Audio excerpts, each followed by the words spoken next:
Welcome back to another youth-centered podcast. This is one that we've been trying to schedule for a while, but my two guests are just extremely busy with their personal life, school life, and sports life.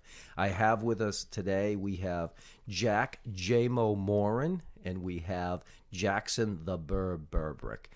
These two are members of our championship, Super 8 championship baseball team last spring.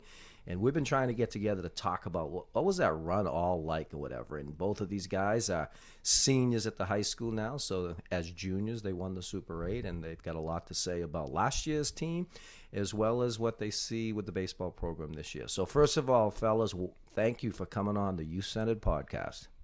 Thank you for having us. It's nice to be here, Rick. All right, so I know you guys are extremely popular up at North Andover High School, but for our listeners that aren't high school kids, can you give us a little bio on who you guys are and a little history of growing up in NA? So let's start with you, Jack. Who's Jack Morin? So I moved here in second grade. Ever since then, I went through like the youth programs for sports, played baseball, basketball, and I played soccer for a few years.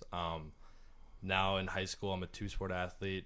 I'm a captain for both the baseball and now the basketball team. Awesome. And how about you, Jackson?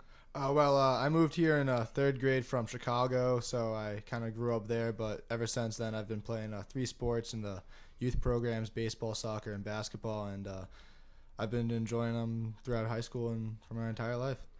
Yeah, I forgot you're a transplant from Chi-Town and big fan of all the Chicago sports teams out there, correct? Yeah, it's not looking good right now, but kind of tough being a Bulls fan right now, isn't it? Oh, I just ignore that franchise altogether. They're a mess right now. All right, so let's get down to it. One of the things you both touched on that I did want to talk about first is you are multi-sport athletes, and I've known both of you to be three-sport athletes up until, I think, the end of your sophomore year. And Jackson, we had a very talented soccer team this year. You're on that team, and obviously the baseball team. And Jack, obviously you're on our basketball captain right now on a team that we're excited about, as well as a longtime member of our baseball program. So I want to ask you guys, toughest thing about being a multi-sport athlete in these days and the most rewarding or the best thing about being a multi-sport athlete? So how about you, Jack? What would you answer that? I think the toughest thing is just being able to manage the two sports at once. From the start of high school, during basketball season, I've had to, work at baseball at the same time, so it's tough to fit in the two at the same time. But the most rewarding thing is getting all these new relationships with all these kids. You really learn a lot of kids throughout the process, and you learn a lot of coaches, and I think it's just great because you go from, or last year we had basketball, and that was a completely different culture than the baseball team, but it was great to just be on the both teams month after month. I really enjoyed it. So you've enjoyed being a multi-sport athlete. Wouldn't change that for the world. No. Good for you. All right, Jackson, how about you in terms of the question about being a multi-sport athlete? I mean, coming from Chicago, I really had no friends, and being an athlete for multiple sports teams just gave me an opportunity to create new friends and create new bonds with teammates that you wouldn't do if you only focused on one sport. So that's what kind of I picked up from it, that you just get more opportunities to become closer with people and build stronger bonds, especially with coaches and your teammates obviously too.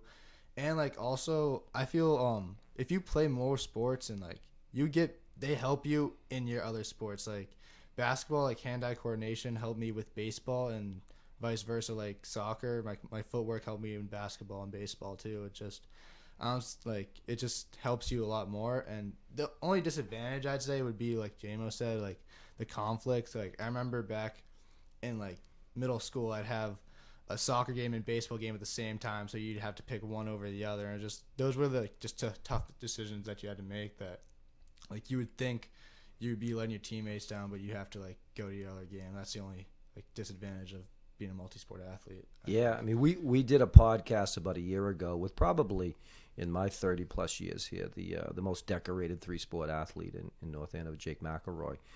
And he talked a lot about that, a lot of the similar things you did as far as scheduling and juggling things and running one thing, whatever. But As he eloquently said in his podcast, he wouldn't change it for the world. He loved being a three-sport athlete, and obviously Jake's continuing to have success as a postgraduate student at Proctor, and then heading off to Holy Cross to play baseball. So thanks for giving a little feedback on that. Let's talk a little bit about baseball.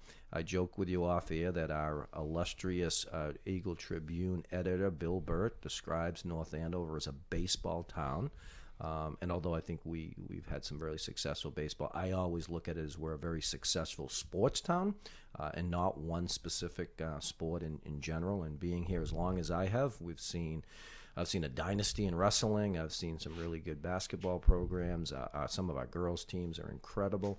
And obviously baseball. Baseball's been very successful the last number of years in particular. So let's talk a little bit about growing up playing baseball as a young kid, Little League, youth baseball. What was it like for both of you on that as young baseball players?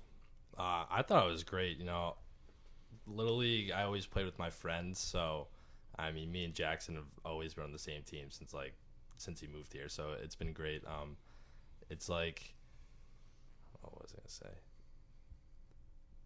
It's like when I moved here, I met all these kids, and growing up with them and playing baseball with them is just like something I always looked forward to. So now that I get to do it at the highest level, and now like we won a championship last year, it's like it kind of like makes all that hard work that I put in as a young kid like actually pay off in the end. I think it's just great to see that work out. Absolutely. What about you, Jackson? The thing I liked about Little League though, like it kind of prepared you for like those big moments. I mean, back in like 12U districts, like when your team was like supposed to go to Williamsport, like you'd have all these people come out to your games, and like they'd just be watching you, and you'd just be loving it because like everybody's just watching you play the game that you love. I mean, it's kind of like it was awesome for me back then, and it kind of just prepared me for like our Super 8 run this year in high school seasons. Yeah, I think our youth baseball program does a really good job of kind of really building up. Every year everybody has aspirations to end up in Williamsport, and that's a really tough thing. But we've had some successful teams in the districts, and it's kind of built towards that feeder program towards Todd Doolin's high school program. So. Let's talk a little bit about this Super 8 year from last year. So, as I told you, I started to pick up steam following you guys when probably you won your first number of games, and people were starting to tell me this team's pretty special. How did the season start off for you guys? And obviously March, April, lousy weather. Just kicking it off. How did the season start off for you guys? Going into the first game, I knew we were going to be a good team. Just on paper, we had a good, like great players, and like halfway through the season, we hit like a little road bump where we lost a few games. But I think no one on our team really gave up, which I think was like the most important thing. Like we dealt with adversity very well, and towards the end of the season, like we always knew we had a chance to win that state championship, which is always our goal. And when we got to that Super 8, I don't think there were any doubts at all. We were the 8 seed, so everyone was doubting us from the beginning. But and for people who don't know, the 8th seed is the last seed in the Super 8, yeah, we were the last so seed you immediately have to go at the number 1 seed, which is a tall task, and the 8th seed ends up coming out winning it. Yeah, so we were given the 8th seed, and we had to play Franklin, and they were known as just like they were said to be the best team in the state. So, everyone expected us to just go into that game and lose. But I don't think anyone in the whole program doubted us, which I thought was the most important thing. It's like after we won that game, I think that's really when our eyes opened up and we actually thought like, oh, like this is our tournament to win. So Jackson, like, do you agree with JMO in terms of that this group of guys in this dugout, so to speak, just never believed they could fail, that they always could be in a game and take a win? I mean, going into this season, after the past couple seasons with early exits from the playoffs, I think we just had a whole different mentality going into this season. Like we wanted that state championship. Like we didn't stop working from that first day. Like we all knew like we did not want that early playoff exit. We wanted to do something special this year. And I think that's like the seniors, I think they established that like kind of mentality early on in tryouts and like in our early practices. So I think that's what really helped us from the start of the season going towards the end of the season. We had that mentality even from when we lost those couple of games in the middle of the season to the Super 8 championship. We still have the mentality of like, we got to do this. We can do something special. And I think that's what really helped us throughout the entire season. Awesome. Both of you guys know that I'm really big into team culture, whether it be playing teams or, Jackson, you know what it's like working in the summer here, our culture that we have here in the summer. J-Mo, we actually just did the high school boys basketball team culture night, which I thought was an amazing night with you guys. Tell me about the baseball culture, because you said to me when we did the basketball workshop 2 weeks ago that the baseball culture that you were on last spring was the best culture you've ever been part of. Explain that to me. So every day after practice, we either got food, we went to someone's house, we had a pasta party, we had something, and it wasn't just like 8, 9 kids. I think it was the whole team. Everyone was included. Even like Friday or Saturday nights, we'd go to someone's house and just like hang out with the team. And I thought that was great because it kind of just brought us together and created a bond between every single kid in that team. And especially in baseball, it's really important that you trust every single kid on the field at the same time. So building that bond with these kids was I think the most important thing and the reason why we won the title. I myself trusted every single kid on the field at all points, and that culture that we had last year, I don't think anyone can take away from us. Would you agree, Jackson, the culture was really good? Oh, I mean, the culture was amazing. Like, just like Jamo said, that was one of the best cultures I've ever been a part of, like, in my entire life. I mean, just the day in and day out, being able to, like, joke around with the same people day after day after day. It's kind of like, you could just tell, like, we had a brotherhood, like, we had a bond together. Like, nothing can break that bond. I mean, that's how we are together to the end. I think that's what it really was about.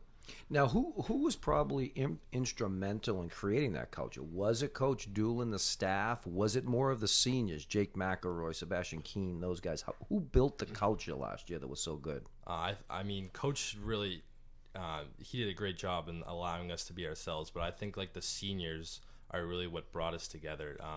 They were kind of like the three or four captains. They were kind of like the extra coaches on the field, which was very important. And, like if something went wrong, like they didn't get on us or like yell at us or like make us hang our heads. Like they kind of picked us up, which I thought was like the most important thing. They kind of just made baseball feel like just like a comfortable place to be every single day. And, for that, like I'll be forever grateful for that. For sure. Now let's talk about Coach Doolin. So you guys don't know this, but when I first started here, Coach Doolin was a multi-sport athlete himself at North Andover. Very talented baseball player. I actually watched him a lot on the football field. Very, very talented athlete. He's obviously come back to coach. He actually coached a number of sports. He'll be known as the baseball coach, but he also coached girls basketball and other things that he's actually helped out with the football program. So tell me a little bit about Coach Doolin. What makes him the coach that this team needed last year? And just a little bit maybe about who he is to people that may not know him as more than just the guy that he's a teacher and a coach. Every day he was putting in the same amount of work, if not more than us, which was very important. Like he preached hard work, and I think the drills he put us through really like it was hard work, but we knew that it was gonna pay out in the end. And he always like preached hard work and all this stuff, and I think he was like very instrumental in why we got as far as we did.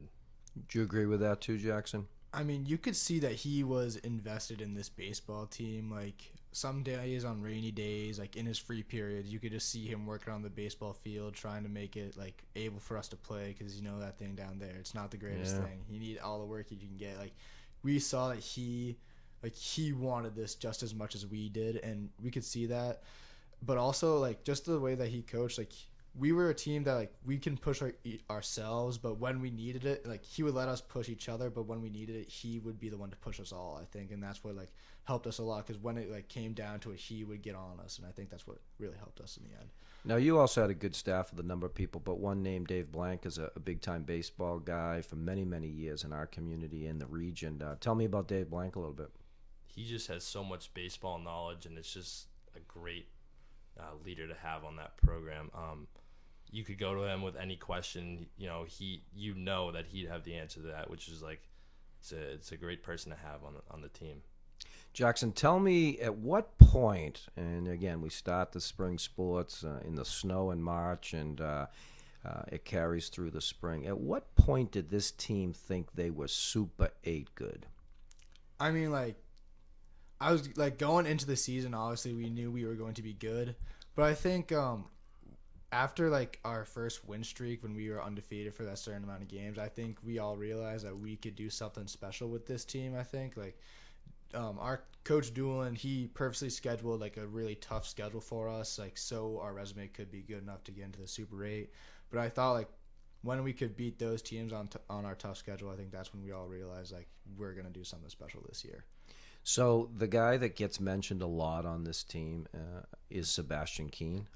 Some people say it was your best player. I know most people won't disagree with that.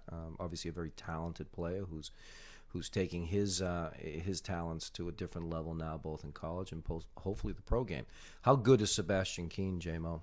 Yeah, so I caught Sebastian for almost 3 years, and he's unbelievable, like, to say the least. And it's God-given talent, but at the same time, it's the work that he puts in. He's, in my opinion, by far the hardest worker on our team, and that work ethic kind of like spread to other kids, which made us work harder every single day. Which, I mean, I don't think he meant for that to happen, but I think that's what happened. Absolutely. Talk about some of the other players on the team. Who were some of the other guys that played obviously lots of minutes? I mean, lots of innings during the game, and that were instrumental in this team getting to that Super 8. I mean, Jake McElroy, I think like obviously he gets talked about a lot for like being this multi-sport athlete, but I think that baseball is his least talked about sport, but this could be like his best sport. I mean, He was crucial to our team. Like he was our leadoff hitter. Like if he went, like our team, like if he did good, our team won. I mean, he was just like our offense. I think our offense like kind of ran through him. Like it kind of like it just like if he got on base, he would score. Like he would get us a run every time. I think that was kind of crucial to this season. Sure. I also think a name that isn't really talked about much is Thomas Finn. In his younger years in high school, he was actually an infielder, but last year he was moved to right field, and he didn't say a word about it. He went out there and played his hardest every day, and he was put at the bottom of the lineup too, and he had no complaints. He went out there, he did the best he could, and he was one of the best players on our team by far. And he put in a load of hard work, and not many people talk about him, but I think he should be one of the most talked about kids on our team. Sure. Let's give everybody a shout out, and don't miss anybody because they're probably going to listen to this podcast. Name the guys on that Super 8 championship team. All right, so we got Sebastian Keane, obviously, Joe Quinlan, Thomas Finn, Jake McElroy, got me, we got Jackson Berberich, got Dylan Caporal, Eric Whitehead, Trevor Crosby, Brett Dunham. We got Will Fitzgibbons, our favorite pinch runner. Even Matt Palmisano, he took a lot of hard work, like a lot of practice things away from me, which it made me perform well in the game. I mean, you could just tell like the players that don't get the recognition were like those like people who didn't like really get in the game, but those practice guys. I mean, they kind of like they made us work hard. Like they pushed us to like they wanted to prove something to Doolin for like that last season and for later. So I mean, they kind of made us work harder too because they wanted like they were pushing us too. I think that's what really helped. Like Max Wolfgang, Paul Fernandez, Brian Vaza, Derek Finn, and the big name of the Super 8, Brendan Holland. Our yeah. savior. Brendan, he was the kid who started the Super 8 championship game. I mean, he was just unbelievable this entire season. He got overshadowed by Seb because obviously he's Sebastian Keane, but Brendan Holland had an insane year this year. I think as a sophomore, he was like Doolin last year was telling us he had big expectations for this guy, and he was I think Rick, you've seen Brendan Holland. He's a very slim figure. Oh, yeah. He's very he didn't seem like he could be this good, and this year he came out and he just pitched amazing for us, and I think that really he carried us sometimes. He's a really good kid too. Yeah. So tell me about the town of North Andover. So how were they supporting you guys through this? I know as we got to the Super 8 run, I had to adjust my spring work schedule so guys could get to the game, take down to support you guys. How do you feel the town of North Andover supported you in this run through the entire season? How many? I think there were 3,000 people at the finals, and in that Haverhill Stadium, there's not much place to sit, but if you looked around, there was no empty spots, and it felt good to us because we were we finally made it here. All these people are coming to watch us here, and even throughout the season, we had a small bleacher right next to our dugout, but every game that was filled, and you had a row of kids and parents down the foul line, and it really brings out the best in you, just knowing that people are there to watch you guys, and it's just a great feeling to have. It really is. Now, obviously Sebastian's off at Northeastern. We talked about Jake heading to Holy Cross next year. JMO, Roger Williams, correct? Yes, sir. Okay, and you got a number of other guys that plan to play in college. My boy Brett Dunham got his offer this year. Pretty proud of him. So tell me a little bit about this program going forward, and let's delve into what do we expect from this year. Is the expectations as high? Can this team get back to the Super 8? What do you guys think on that whole thing?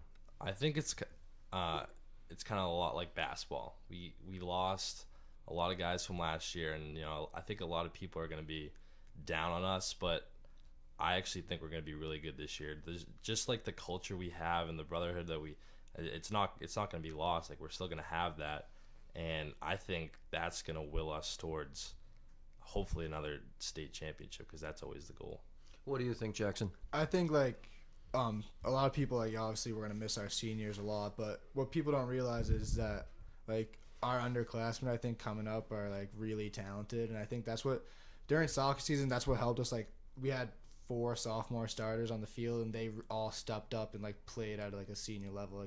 I think that's what our underclassmen can do for us this season. I mean, I think we can make another run at the Super 8 this year. Nice. Now, Jackson, you looking to play either baseball or soccer in college yourself? I mean, not at the team level, but I was looking on doing club club baseball or something like that. I was gonna try and do rec league basketball, just to do something for fun, I guess. Have you thought where you're gonna go next year? Right now, my top 3 schools probably be UMass Amherst, Providence, and UNH. Great schools, and obviously good club programs there too for you guys to get involved with that. That's great on that. So we got a special time coming up here, and I just found out that the basketball game is canceled tonight due to the snowstorm, or the snowstorm that's supposed to be here. But during halftime or before the game, there was going to be a special presentation with all the college guys being home too, that you were going to hang the Super 8 banner in the Crozier Fieldhouse. Obviously a special moment like that. Offline, I told you, Jackson, is that kind of like when the Celtics hang the banner at the Garden. I know I saw Coach Doolin in the hallway. He's very pumped about this. Tell me what it's going to be like hanging a first ever Super 8 banner in the Fieldhouse. I mean, I think we've all been waiting for when we're going to get recognized this year, I guess, for because we just got our rings, and Doolin was promising, he said earlier we're gonna do Thanksgiving of the Super Bowl or the Turkey Bowl game, and I think we all got a little excited about that, but then it didn't work out because I don't think enough college guys were back yet. But then he said about this game, and I think we all got a little excited too to finally put our banner up, I think, and be put in North Andover history. Well, I'm hoping there's a big crowd, obviously, to cheer you guys on because it is quite an accomplishment. Jack, let me ask you a question. I've gotten to know you really well, and you are a flat-out baseball player. There's no doubt about it. I've always known that. But what people don't know is you've become a pretty good basketball player. Would you agree? I would agree. You would agree. Definitely very improved shooter and everything else. But I've gotten to know your family over the years, and your father is a big influence in your life, and he was a former big-time coach. What's his influence been on you in the game of baseball? So I started playing baseball at a very young age, but it wasn't forced on me.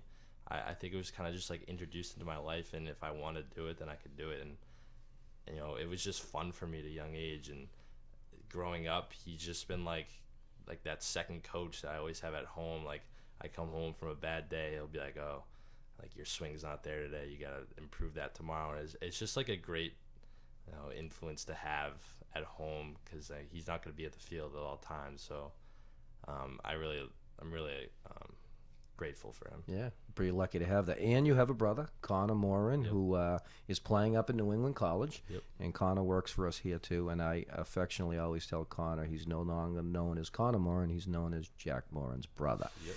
Which he has accepted very readily, and he's excited. So, obviously, we're going to have a second person in the Morin family playing college baseball, so we wish you the best of luck with that. Thank you. Let's talk a little bit as we start to wind this down. I'd like you to both to kind of give a message to youth kids that are growing up right now. But now put yourself back when you both eloquently talked about when you first started to play baseball as a young kid, back even before Little League and then through Little League. What's your message you'd like to say to those young kids, those aspiring baseball players, or aspiring athletes in general, not just baseball players? What do you want to say to these young guys? I think one thing would be don't take these moments for granted. I mean, at one point it will all end, but I mean, just this time that you would have with your teammates and your coaches is special. So I think you all really have to enjoy it as of right now. I think it's a really special time. So live in the moment. Yeah, and live in the every moment time and enjoy with it. Yeah. What about you, J-Mo? To go along with that, when I left Little League, even to this day, I always say I would kill to be back in Little League. Like those 12U district games are still to me the greatest moments of my life. So for those kids, really enjoy that and cherish that. And then also I think it's very important that these multi-sport athletes as younger kids, I think they should continue to do these both sports, because I think both or all sports that they're playing really do give you life lessons. And if you just stick to one sport, I don't think you're getting the best out of your hard work. And playing basketball and baseball throughout high school has really created a lot of relationships for me with other kids and coaches, and I think it's just really special. And for these kids who want to continue to do one sport, I advise them to do 2, if not 3, because there's lots of things that you can gain from these different sports. Well said. Both of you, I want to ask you, I tend to talk a lot about people's mentors and people that have influenced them. Jackson, in terms of baseball, who's been your biggest influence in your love for the game? Honestly, I would have 2 for baseball. Would be my grandfather and my brother. I mean, my grandfather, he is one of the biggest baseball guys I know. He can go all the way back to the 1920s and name players and stuff like that. So I mean, he kind of introduced me to the game of baseball, and that's where I got my first love for it. And my brother, I think he just made I wanted to catch up to his level. He played baseball when he was in high school, and I think me and him both competed at a young age on who could be better, and I think that's what really helped me a lot with my baseball career. That's great. How about you, J-Mo? Biggest influence in the game of baseball for you?